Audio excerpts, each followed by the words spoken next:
close the curtain kapag magpatulog tayo ng bata. At the same time, kumuha tayo ng ano natin, storybook. At ngayon, simulan na nating mang-uto muna sa batang ito.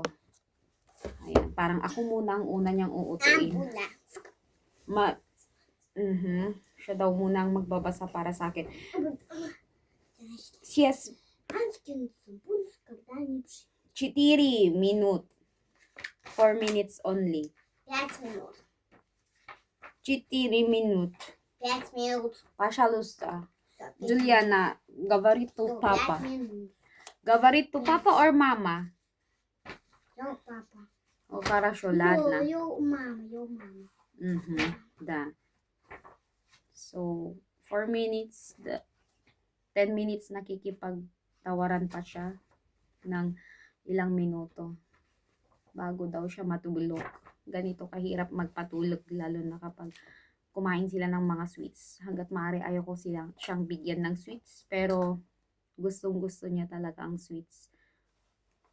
Just like yung mga fruit candies. So, hindi naman siya super masama, pero nakaka-trigger pa rin yun para sa mga bata.